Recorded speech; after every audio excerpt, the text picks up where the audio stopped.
On avait juste parlé avant. On a fait la Mishnah. On a fait la Mishnah, oui. On s'est arrêté pour la Gemara. Ok. Ouais. Bon, on peut la refaire. Je relis très vite la Mishnah. Ouais, Pashat Yarad Betabal. Alav Nistapeg Hevilo Bigdei Zahav. Donc Pashat, il s'est déshabillé. Il est descendu, il s'est trempé Taval dans le Mikvah. Alav Nistapeg, il est monté et après il s'est séché. Et Vilo Bigdei Zahav. On lui a apporté ses habits de Zahav. Les habits de Zahav. D'or. Oui, donc ça fait allusion aux 8 habits que le Kohen Gadol il a l'habitude de porter. On les appelle Bigdei Zahav parce que quand il rentre à l'intérieur du Kodesh HaKodashim pendant Yom Kippour, il met Bigdei là-bas. Donc ici on parle en fin de compte quoi?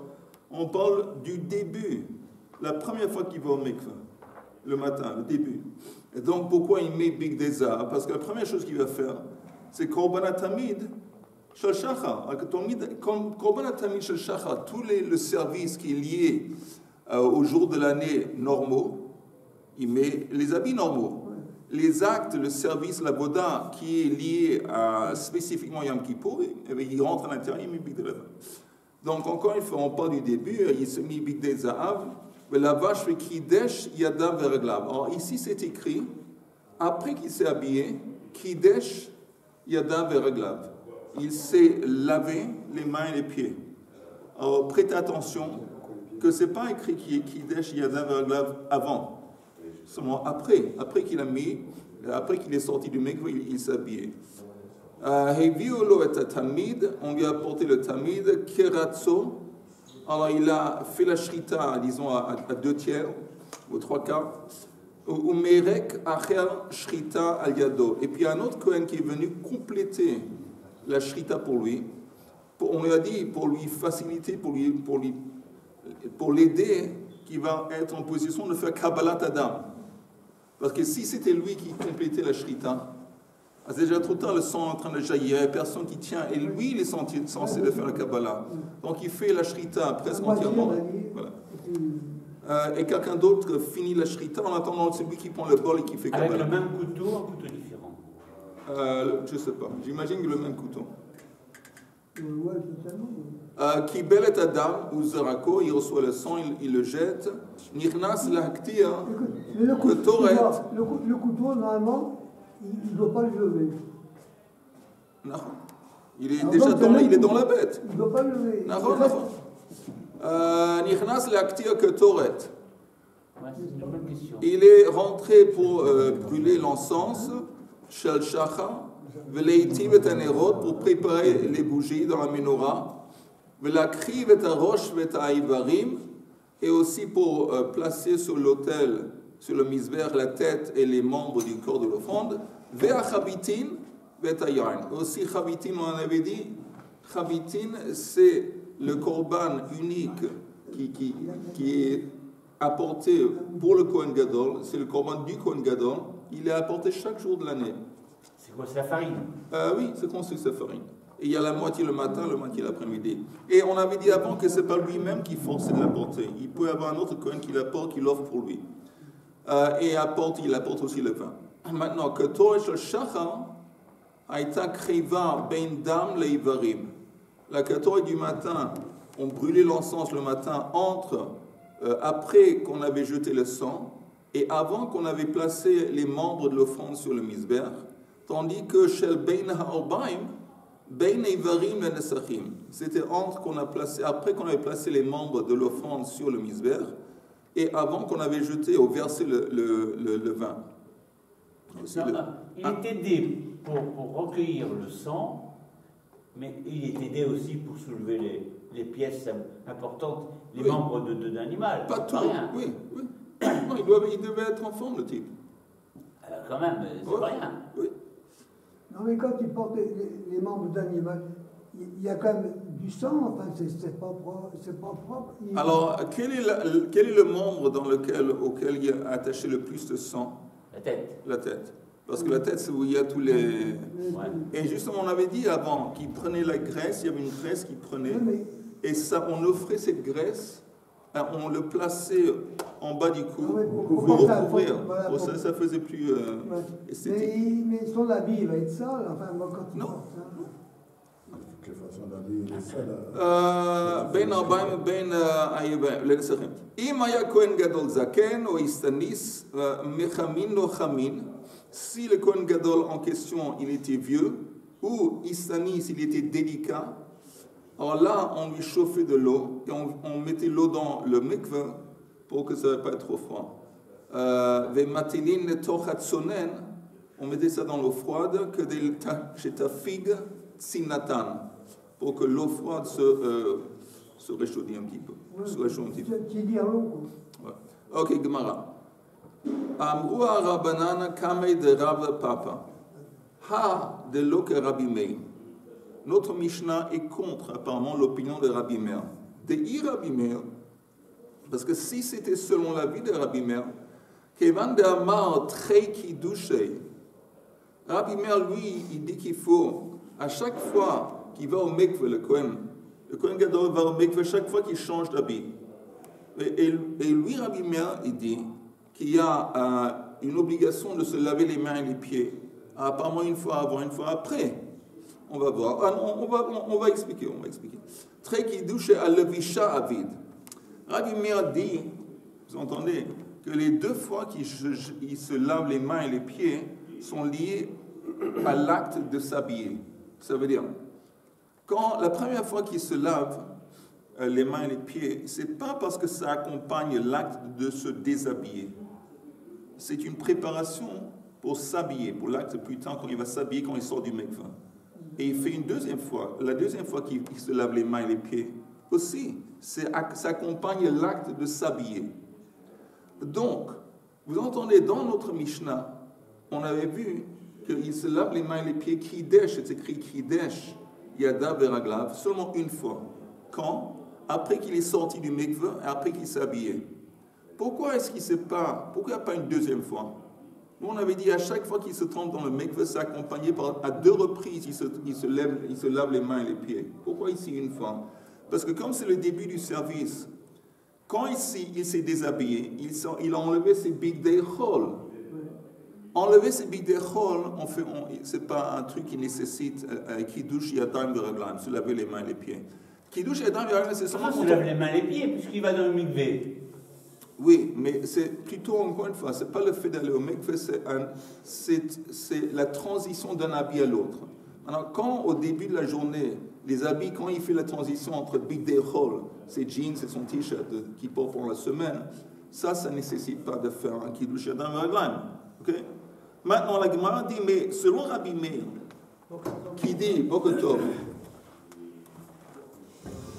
selon Rabbi Meir qui dit que l'obligation de se laver, même à deux reprises, les mains et les pieds, c'est pour accompagner la levisha, l'acte de s'habiller. Même le matin, quand il enlève ses habits de chol, il devait se laver les mains et les pieds deux fois. Si tu me dis, encore une fois, je répète, si tu me dis que quand il se lave à deux reprises, il se lave les mains et les pieds, le Kohen Gadol, avant le mikveh, ça accompagne l'acte de se déshabiller. Après, il se lave les mains et les pieds une deuxième fois, ça accompagne l'acte de s'habiller. On comprend pourquoi ici dans la Mishnah, il ne fait pas Kiddush Yadayim V'Raglayim au début, parce que quand il se déshabille, il enlève ses habits de chol. Enlever ses habits de chol, ça ne nécessite pas Kiddush Yadayim V'Raglayim. Mais, selon Rabbi Meir, qui dit que les deux fois qu'on lave les mains et les pieds, sont tous les deux, ça accompagne l'acte de s'habiller. Alors ici dans la Mishnah, il s'habille, mais c'est Big Day Zahav. Oui, ça nécessiterait de se laver les mains et les pieds deux fois. Et ce n'est pas écrit dans la Mishnah deux fois. Donc c'est pour ça que la Gemara dit, notre Mishnah apparemment elle est contre Rabbi Meir. Est-ce que c'est clair pour tout le monde? Je regarde ton visage qui est très beau visage. Pourquoi il se lave les mains? Voilà, je ne sais pas pourquoi. Il y a un sens, c'est quelque chose. Et je te dis, la même façon que je te donne un exemple, les gens qui vont au mikveh, aujourd'hui, les gens qui vont au mikveh, après qu'ils sortent du mikveh, ils se lavent les mains et les pieds. Pourquoi? Parce qu'ils se lavent les mains, je m'excuse, ils font les mikveh. Bon, il y a une autre raison. Pourquoi on se lave les mains quand on sort du mikveh? Parce qu'après qu'on sort du mikveh, qu'est-ce qu'on fait? On s'habille. On s'habille. Oui. On touche notre corps, on touche le makom erva, on touche les chaussures. D'abord, on s'essuie. Et donc, avant de... s'essuie, Oui, donc, il faut laver les mains. Et ici, je ne sais pas si... Mais ici, c'est encore une fois, c'est plutôt l'acte de Kiddush Yadayim Veraglayim, c'est un acte qui accompagne la transition, c'est de se déshabiller et de s'habiller. C'est un truc, disons... Ok? Alors, tout le monde comprend qu'un autre Mishnah, apparemment, c'est pas comme Rabbi Meir. Est-ce que c'est clair, Yehuda? Oui. Alors, la Gemara dit, je répète encore une fois la Gemara à partir du début. Amrou a Rabbanan Kamei de Rav Papa. Ha de lo que Rabbi Meir. Notre Mishnah est contre Rabbi Meir. Dit Rabbi Meir, Kevan de Amar Tre Kiddush al Levisha Avid Lehu. Comme la prise de position de l'opinion de Rabbi Meir, c'est que les reprises qui lavent les mains et les pieds, ça accompagne l'acte de s'habiller. Hachanami, li Avid Tre Kiddush al Levisha. Donc il devrait à 2 reprises se laver les mains et les pieds, on appelle ça Kiddush, pour accompagner l'acte de s'habiller. Amar lehu Rav Papa, ben Rabbanan, ben Rabbi Meir, chad apshita de Bigdei Kodesh, vechad al-levisha. Rav Papa, il conteste. Il dit non, c'est faux ce que tu proposes, que Rabbi Meir, quand il dit qu'il faut se laver les mains et les pieds à 2 reprises, c'est pas parce que les deux, ils accompagnent l'acte de s'habiller. Non, une fois ça accompagne l'acte de se déshabiller, et l'autre l'acte de s'habiller. Et donc, si c'est comme ça, on comprend même cette Mishnah, elle serait même comme Rabbi Meir. Parce qu'on est tout le monde d'accord que quand il se déshabille de ses habits de chol, ça ne nécessite pas qu'il douche Yadayim Veraglayim. Alors, il dit non, il dit, même Rabbi Meir, l'opinion de Rabbanan aussi, le premier qui douche Yadayim Veraglayim, ça accompagne l'acte de se déshabiller. Vehacha beha kemiflegi. Et ici, il se dispute sur ce point. C'est écrit dans la Torah, en parlant du Kohen Gadol, ou Pashat, Verachat, Velavash. C'est 2 versets différents, mais on retrouve Pashat, de déshabiller, Rachat, se laver. Ici, laver, ça veut dire qu'il se trempe dans le mikvah. Velavash, il s'habille. Rabbi Meir Sava, Mekish Pshita Lelebisha. Rabbi Meir, lui, il dit, comme je vois que ces concepts sont reliés dans le verset, ça s'appelle, quand il y a des mots qui sont reliés, ça s'appelle un hekesh. Alors il dit, comme je vois qu'il y a un lien entre Pashat, déshabiller, et habiller, qu'est-ce que j'apprends de ce lien entre se déshabiller et s'habiller? Alors, dans les mots, Rabbi Meir Sava, Mekish, Pshita, Levisha. Il y a un lien entre s'habiller et s'habiller. Ma Levisha, Lovesh, Vachankach, Mekadesh. De la même façon que quand il s'habille, d'abord il s'habille, Lovesh, et seulement après, il fait Netilat Yadayim, Kiddush Yadayim Veraglayim. Af Pshita. Donc, je fais le lien avec l'acte de se déshabiller. Et dans l'acte de se déshabiller, Pochette, Vachankach, Mekadesh. Pour Rabbi Meir, ça veut dire que aussi, la même façon, je compare à l'autre. C'est comparable parce qu'il y a un hekesh. Donc, de la même façon que quand il s'habille, c'est seulement après qu'il s'est habillé, quand il sort du mikveh, qu'il fait Kiddush Yadayim Veraglayim. Donc, quand il se déshabille, c'est seulement après qu'il s'est déshabillé, ça veut dire qu'il est nu, qu'il fait Kiddush Yadayim Veraglayim, avant de rentrer dans le mikveh. Ça, c'est la prise de position de Rabbi Meir, en se basant sur ce hekesh entre Pashat et Lavash. Tandis que Verabanan Savre Mekish Pshita Lelebisha. Rabbanan aussi sont d'accord qu'il y a un lien entre l'acte de Pshita, de se déshabiller et de s'habiller. Mais eux, ils apprennent quelque chose à four. Ma levisha shehu lavush mekadesh, af Pshita shehu lavush mekadesh. Ils disent de la même façon qu'on voit que quand il s'habille, et c'est texto, c'est dans le verset, qu'il fait Kiddush Yadayim Veraglayim seulement après, quand il est habillé. Il s'habille après. Alors ça veut dire que quand il se déshabille, il y a aussi un Kiddush Yadayim Veraglayim. Ce Kiddush doit se faire quand il est habillé. Ça veut dire quoi, habillé? Avant de se déshabiller. Donc Rabbanan et Rabbi Meir, ils se disputent sur ce point. Le premier Kiddush Yadayim Veraglayim, qui accompagne l'acte de se déshabiller. Selon Rabbi Meir, il se lave les mains et les pieds après qu'il s'est déshabillé, avant de rentrer dans le mikveh. Et il ne fait pas de bracha. Non. Et selon, parce qu'il y a un problème, il est nu. Et Rabbi Meir et Rabbanan, eux, ils disent qu'il fait Kiddush Yadayim Beraglaim avant de se déshabiller. Et les deux se basent sur le Hekesh, entre Pshita et Levisha, se déshabiller et s'habiller. Jusque-là, c'est clair? Okay. Alors, la Gemara dit Amrou lei Rabbanan le Rapapa. Maintenant, cette proposition, cette façon de comprendre Rabbi Meir va être attaquée par les Rabbanan.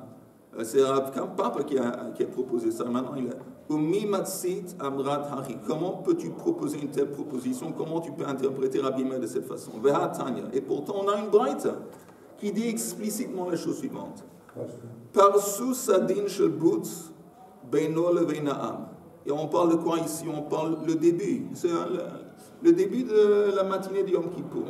Ils ont étendu, ils ont tenu ce drap de soie qui interpose entre le Kohen Gadol qui se déshabille, qui va au mikveh, et le reste du peuple qui regarde. Beino leveinaam, Pashat, Veyarad, Vetaval, Allah, Venistapeg, et vio le bigdei zahav, Velavash, Vekidesh, Yadav, Veraglav. Qu'est-ce qu'on voit ici? On voit comme dans notre Mishnah, qu'il y a seulement un qui douche Yadam Veraglav, d'accord? Seulement un. Encore une fois, pourquoi seulement un?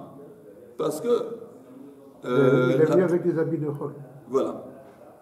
Rabbi Meir Omer, Pashat Vekidesh Yada Veraglav. Alors là, il conteste, il dit non. Quand il se déshabille, Pashat Vekidesh Yada Veraglav. Après, il fait Kiddush Yada Veraglav. Veyarad Vetaval Allah Venistapeg Veviu lo Bigdei Zahav Velavash Vekidesh Yada Veraglav. Donc il disait texto. On voit que Rabbi Meir dit, même au début, qu'il faut faire Netilat Yadayim, il faut faire Kiddush Yadayim Beraglaim. Donc ne me dis pas que Rabbi Meir, il associe les deux fois qu'on fait Netilat Yadayim Beraglaim à l'acte de... Pardon, ne me dis pas qu'il est d'accord avec Rabbanan que Netilat Yadayim Beraglaim c'est lié à Levisha, à l'acte de... C'est lié à Pshita, l'acte de se déshabiller. Parce qu'ici, s'il nécessite Kishdouch Yadayim Veraglaim après qu'il s'est déshabillé, c'est évident, ce n'est pas à cause du fait qu'il s'est déshabillé. Parce qu'il s'est déshabillé, ils sont enlevés les habits de Chol. Alors pourquoi néanmoins, Rabbi Meir, il nécessite Kiddush Yadayim Veraglaim? Parce qu'il dit que quand tu le fais la première fois, c'est lié à l'acte de s'habiller. Même si tu le fais avant d'entrer dans le mikveh, néanmoins, c'est une étape de préparation pour l'acte de s'habiller qui plus tard. Comme on parle de s'habiller Bigdei Zahav, ça nécessite Kiddush Yadayim Veraglaim. Encore une fois, juste très vite, on voit ici dans cette braïta, ces textos, que Rabbi Meir, il nécessite de se laver les mains et les pieds quand il se déshabille, avant d'entrer dans le mikveh. Maintenant, c'est sûr et certain que le fait qu'il nécessite Kiddush Yadayim Veraglaim, ce n'est pas l'acte de se déshabiller, c'est pas lié à... Parce que pourquoi? Ici, il se déshabille de quoi? Bigdei Chol. Il s'enlève ses habits de Chol. Tout le monde est d'accord que quand tu t'enlèves tes Bigdei Chol, ça ne doit pas être accompagné par Kiddush Yadayim Veraglaim. Alors pourquoi néanmoins il nécessite? Parce que, comme on a dit au début, dans l'optique de Rabbi Meir, même le premier Kiddush Yadayim Veraglaim, avant qu'il va au mikveh, c'est une étape de préparation, c'est lié à l'acte de s'habiller. Et quand il va s'habiller plus tard, il Bigdei Zahav, c'est pour ça qu'il y va. Donc on retourne à ce qu'on a proposé au début, que notre Mishnah, elle est contre Rabbi Meir. Ce n'est pas comme Rabbi Meir. Pourtant, Rabbi Meir, je trouve que c'est plus logique. Je veux dire qu'il y a deux stades, deux périodes. Le Kohen Gadol se déshabille, comme d'habitude, comme tous les jours. Mais là, il y a autre chose qui se passe. Attends une seconde, juste, je t'interromps, Richard. Tu me dis comme tous les jours. Mais c'est faux. Pourquoi? Parce que tous les jours, le Kohen Gadol, s'il est de service, il rentre dans le temple. Il se déshabille une fois. Ouais. Une fois. Avant de rentrer dans le temple, il met ses habits de Kohen Gadol et voilà. Il n'y a plus de changement d'habits. Là, on parle de Zahav. Il met les 8 habits. Donc oui. C'est Kippour, là. C'est Kippour. Non, Kippour. Attends, Richard. Il met les Bigdei Zahav chaque jour de l'année. Alors j'explique encore une fois. Chaque jour de l'année, le Kohen Gadol, il s'habille, il met les 8 habits du Kohen Gadol chaque jour. Ça c'est l'habit formel. L'habit formel du Kohen Gadol, c'est Bigdei Zahav. On les appelle Bigdei Zahav, ça consiste en 8 habits. Et l'unique chose qui se passe Yom Kippour, c'est que Yom Kippour, quand il rentre à l'intérieur, il enlève ses Bigdei Zahav, il met Bigdei Lavan. Ce sont 4 habits au lieu de 8. Et Bigdei Lavan. Et on donne plusieurs explications. Une des explications qu'on ne veut pas rappeler, quand il rentre à l'intérieur pour rappeler les mérites d'Am Israël. Et on ne veut pas le Zahav rappeler Egel à Zahav. On dit un catégorie à sa Sanégor. D'accord. C'était pas très clair parce qu'on passe de Tamid avec Kippour, c'est vrai. Ok, alors je continue si c'est clair pour tout le monde.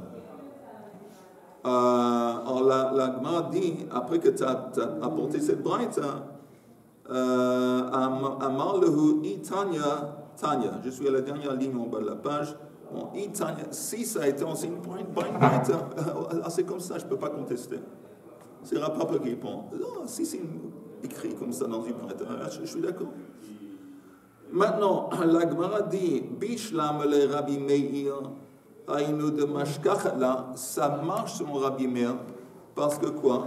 Mashkachla, on retrouve, et en haut de la page suivante, Asara Kiddushin, on retrouve l'idée de 10, se laver les mains et les pieds à 10 reprises, parce que vous entendez, Yom Kippour c'est un fait, selon la tradition, on a un fait, c'est quoi le fait? Qui se trompait dans le mikvah 5 fois.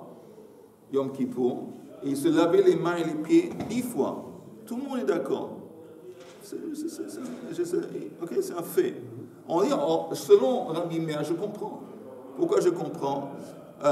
Je trouve la Asara Kiddushin. Pourquoi? Parce que pour Rabbi Meir, le matin au début, il y a à deux reprises, il se lave les mains et les pieds. Le début, quand il se trempe dans l'eau. Pourquoi? Parce que la première fois qu'il se lave les mains et les pieds, ça accompagne l'acte de s'habiller. Donc je m'en fous du fait qu'ils ont enlevé ses bigdei chol. Pour Rabbi Meir, quand tu fais les kiddush yadayim v'raglayim, ça accompagne l'acte de s'habiller. Donc on retrouve 10. Parce que 5 fois il va au mikvah, et 2 fois, et il y a 2 kiddush yadayim v'raglayim qui accompagnent chaque fois qu'il va au mikvah, ça fait 10. Donc Rabbi Meir, tout va bien. אז משכח על 10 קידושין, אלא לרבנן, 9 הבו, מפור רבנן, il n'y a pas 10, il y a 9. אמרי לך רבנן, קידוש בתך, כי פשיט בגדי קודש, ולביש בגדי חול, אביד לי התם. La réponse est, Chaim, on est à la page Lamed Bet, Amoud Aleph. Dans une minute, on finit un petit peu une sugia, on arrive à une nouvelle sugia. Mais qu'est-ce qu'on dit ici? On dit à la fin du service. À la fin du service Yom Kippour, qu'est-ce qu'il fait? Il se déshabille. Et il met ses big day, il met son jeans. Alors on dit ici, selon Rabbanan, qui pachit l'acte de se déshabiller, quand il enlève, il ne va pas aller au mikvah. Pourquoi il ne veut pas aller au mikvah? Parce qu'à la fin de la journée de Yom Kippour, il se déshabille chez lui, il ne doit pas aller au mikvah.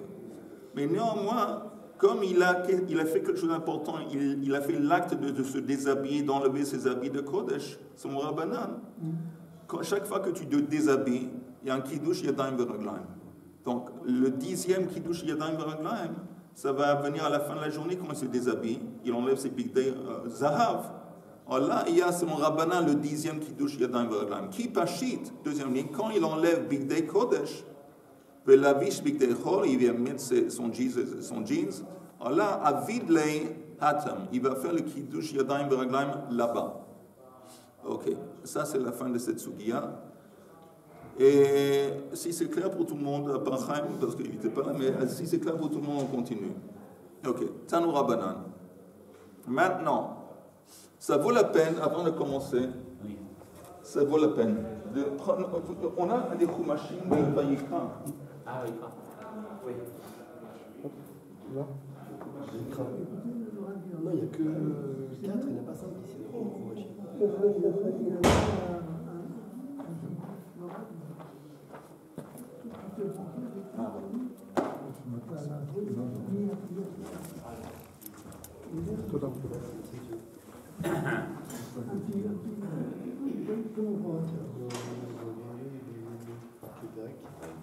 C'est Vaikra Tet Zain.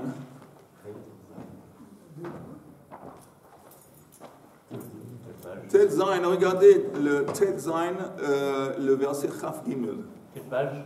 Attends, je vais trouver très vite. 78. 78. Combien? 78. 78. 708. 708. 78. Les Suisses, ils parlent comme ça.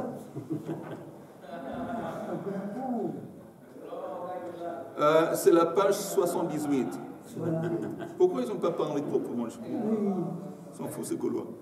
Les Suisses, les Helvètes. Ok, maintenant, écoutez. Vous voyez, disons le verset 21, Chaf Aleph, un peu plus en haut de la page. Alors, je vous lis les versets et suivez avec moi dans le texte. Vesamach Aaron et Shtei Yadav.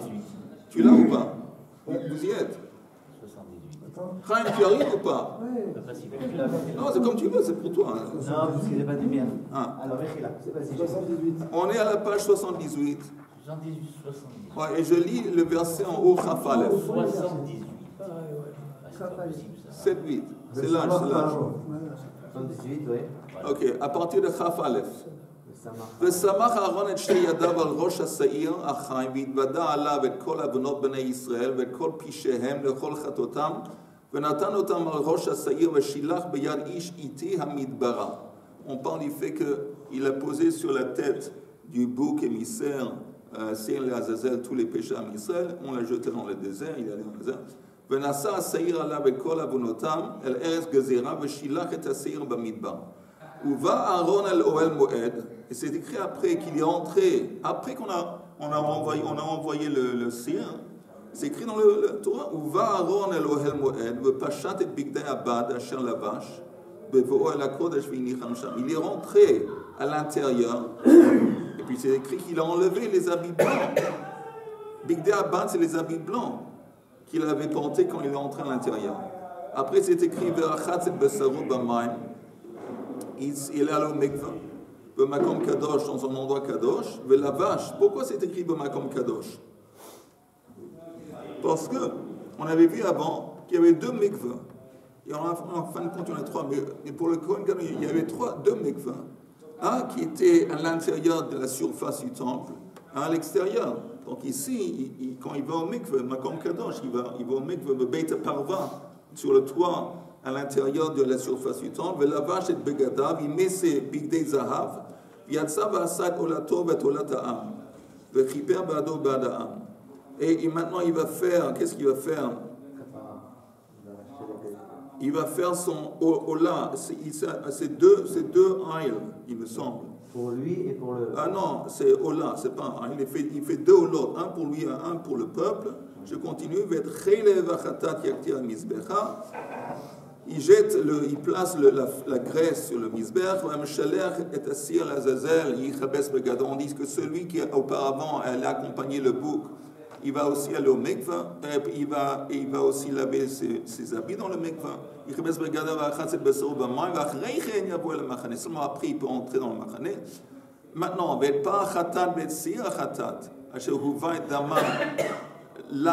le bœuf ou la vache et le séhir duquel on a pris le sang pour jeter avant, à l'intérieur du Kodesh Kodashim.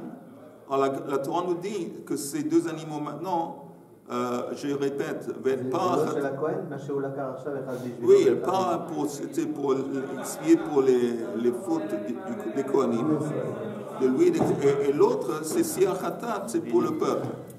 אז ואת פר החטאת ואת סיר החטאת אשר הובא את דמם לכפר בקודש יוציא אל מחוץ למחנה ושרפו באש את אורותם ואת בשרם ואת פרשם. Les animaux eux-mêmes qui sont bons, bien sûr, on les a déjà égorgés, on les prend en dehors du temple. Il y a un endroit où on les brûle. On les brûle, oui. On les brûle. Tout ça, ça devait se faire dedans, l'enceinte du temple. Non, parce que ces animaux, tout ce qu'on a fait, on a pris de eux le sang. Oui. Le sang, Mais et on a jeté le sang à La la... a été faite dans le Beth Midrash, dans le Beth Amikdash. Non, c'est pas un korban. Ah, C'est pas une offrande qu'on met sur le misber. ah. C'est les restes d'une offrande. Et les restes de l'animal, le bassar, l'intérieur, le pérèche, tout ça, c'est brûlé à l'extérieur. Une petite question, il me semble que l'endroit où on les brûle, est-ce que ça ne s'appelle pas, d'après la Mishnah, je crois, Berachot, le Beth Atrefa? Ça s'appelle Non, pas le Beit Atrefa, non. Peut-être que ça s'appelle Beit Asrefa. J'ai entendu parler que ça s'appelait le Beth Atrefa. Non, C'est les restes c'est d'une pas- bête c'est pas. qu'on ne peut pas manger quand on est obligé de brûler. Brûlé. Ouais, le Beth Atrefa. Je ne sais pas, on va vérifier. Je n'ai pas entendu, mais on va voir. C'est arrivé à Soref Otam, celui qui va les brûler, il va aussi lui-même aller au mikveh, se tremper les habits dans le mikveh. Yichabes begadav achetz besor b'mayim, v'acharei chen yabo el hamachne. Après, il peut entrer. Voilà, ça c'est la fin. Maintenant, regardez, c'est important.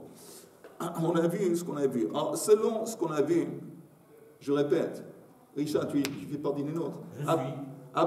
Après que dans les versets, après que le Kohen Gadol, il s'occupe du Seir, Seir l'Azazel.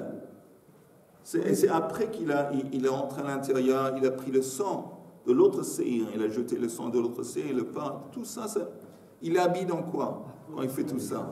Quand il fait le service qui est lié à l'intérieur, il est habillé en blanc. Après, c'est écrit dans le verset Chaf Gimel. Vous voyez le verset Chaf Gimel? Uva Aaron el Oed Moed. C'est comme dans la Gemara.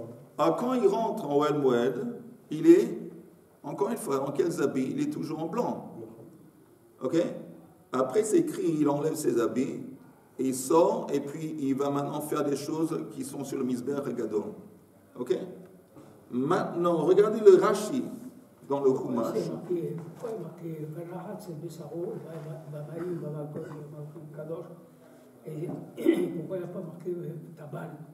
Ah, parce que le mot Rachat, Là-bas, parce que là, moi, ça fait un moment qu'aujourd'hui, j'essaie de réfléchir. Rachat, c'est Bessaro, quel Bessaro? je t'explique. Non, je t'explique.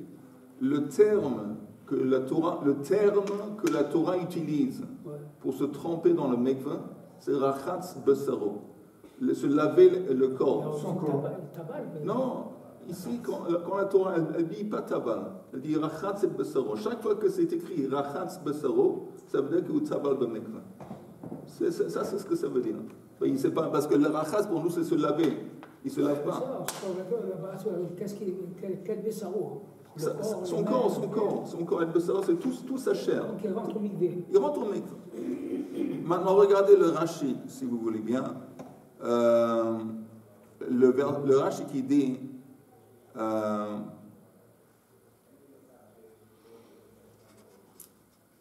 on lit le Rashi, on va voir après. Regardez le Rashi qui commence le verset Chaf Gimel. Vous voyez, c'est la page précédente en bas, Chaf Gimel. Vous voyez?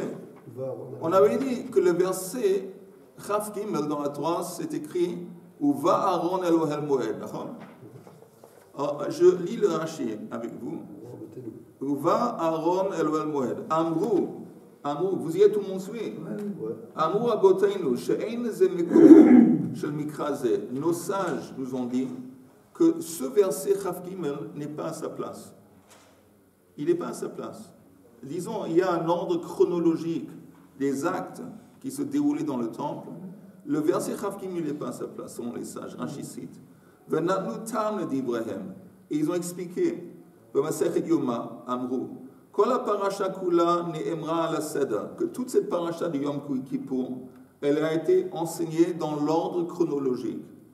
Chutz me biazu, à part ça, cette bia, quand c'est écrit va à Aaron, quand il est venu, à part ça, chutz me biazu, shehi achar asiyat olato ve'olat ha'am, ve'haktarat eimurei par ve'sa'ir. Il dit ça, ce verset devrait apparaître à la fin. À la fin, après qu'il a offert son Ola, après qu'il a offert le Khatat, après qu'ils ont brûlé les animaux dont le sang a été utilisé auparavant, on les brûle dehors. Seulement à ce moment, à la fin, apparaît ce verset dans l'ordre où va Aaron El Ohel Moed. Rachid dit. Il cite les sages encore une fois. Uba El Ohel Moed. Et pourquoi il rentre en fin de compte? C'est pas écrit dans la Torah pourquoi il est rentré dans Ohel Moed. Pourquoi faire? Rachid dit Leotzi et a kaf et a marta. Shehiktir ba hakatoret lifnei velifnim. Il est rentré pour faire sortir, uniquement pour faire sortir l'appel kaf et marta, parce que quand il est rentré pour brûler l'encens en Kodesh et Kodashim, il avait deux kelim. Il avait un cli dans lequel il y avait des braises. Il y a un cli dans lequel il y avait l'encens, la ketoret. Après qu'il a versé la ketoret sur le cli qui avait les braises et qui était par terre, qu'il a placé par terre, il a placé l'autre cli qui avait... il a laissé les deux kelim par terre dans Kodesh et Kodashim. À la fin du service Yom Kippour, il y a un dernier truc qui lui reste à faire, c'est rentrer à l'intérieur de Kodesh et Kodashim pour retirer, enlever ces deux kelim. Et ça, c'est ce verset Chafkim, ça fait allusion à ça. Ou va, parce que c'est pas écrit dans la Torah, qu'est-ce qui fait qu'il rentre? C'est simplement écrit ou va à Kohen El Ohel Moed. Et après, c'est écrit qu'il enlève ses habits. Alors, ça, c'est l'explication. Pardon? Ou va Aaron El Ohel Moed ou Fashat et Bigdei Abad. Il faut dire après il a enlevé, après qu'il est sorti d'Ohel Moed. Oui, parce qu'il ne va pas se déshabiller dans Ohel Moed. Alors après il enlève ses Bigdei Bad, ses Bigdei Lavan. Achalavash bevo el Kodesh, qu'il a porté pour entrer à l'intérieur dans le Kodesh, et il les place quelque part, il les met de côté. Hinicham Sham. Alors je retourne dans le Rashi. C'est où Sham? C'est pas écrit. Il les met quelque part, il les place de côté. Alors Rashi, encore une fois, ou Pachat et Bigdei Abad, vous voyez, Achar Shehotsiam, après qu'il s'est déshabillé, bien sûr, Velovesh Bigdei Zahav. Donc il met les Bigdei Lavan de côté et il porte à nouveau les Bigdei Zahav. Les Tamid Shel Ben Arbaim. Pourquoi faire? Pour faire le Korban Tamid de Ben Arbaim. La Torah ne parle pas de ça dans le récit. Elle ne parle pas du Korban Tamid Shel Ben Arbaim. Il faut qu'il fasse. Vezeu Seder Avodot. Il dit ça, c'est le. Maintenant, Rashi nous aborde ça, c'est l'acte chronologique du service Yom Kippour. Alors, suivez dans le Rashi. Tamid Shel Shachar be Bigdei Zahav. Au début de la matinée, il faisait Tamid Shel Shachar, qu'on apporte chaque matin, y compris Yom Kippour. Alors, il faisait ça dans Bigdei Zahav, parce que c'est un service qui n'est pas lié à Yom Kippour. Bigdei Zahav, il le fait à l'extérieur. C'est clair. Après, Avodat Par, Vesaïr, Hapnimim, il faisait justement le service du par et du bouc, dont le sang va être jeté à l'intérieur. Veketoret Shel Marta, et l'encens qui va être introduit à l'intérieur. Tout ça, comme c'est à l'intérieur de Bigdei Lavan. Ça, c'est deuxième étape. Troisième étape, Ve'eilo, Ve'eil Ha'am, ou Miksat HaMusafin, Bigdei Zahav. Il apporte Eilo Ve'eil Ha'am, c'est un khatat. Il apporte un bélier pour lui, un bélier aussi pour le peuple, et le moussaf. Et il fait ça, tout ça, c'est dans Bigdei Zahav. Après, Hotsaat Kaf ou Marta, Bigdei Lavan, il retourne à l'intérieur pour faire sortir le kaf, la pelle qu'il a laissé dans le Kodesh Kodesh. Il retourne dedans pour le faire sortir. Il fait ça en Bigdei Lavan. Et après, la fin, où Shiare à Moussafin, les restes du Korban Moussaf qu'il n'a pas encore offert, ou Miksat, où est-ce qu'on est? Shiare Moussafin, ve Tamid Shel Ben Arbaim, et le Korban Tamid Ben Arbaim, ve Ketoret, Aïchal, et brûler l'encens qu'on brûle chaque jour, le matin et l'après-midi. On parle ici de l'après-midi. On doit faire ça à l'intérieur dans Mizbech HaZahav. Donc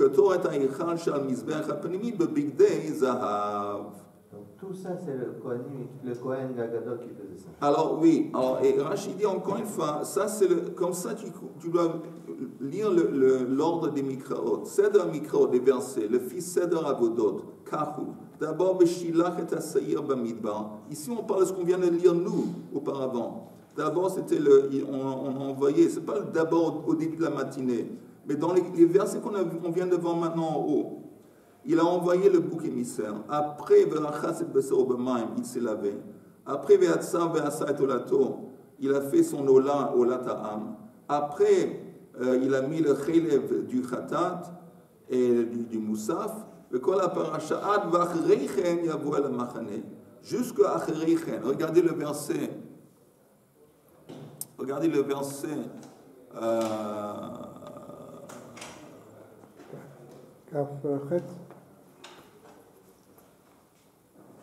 Oui, le verset 28. Chafret. Celui qui a brûlé le pain, le saïr, dont on a pris le sang, il les a brûlés à l'extérieur.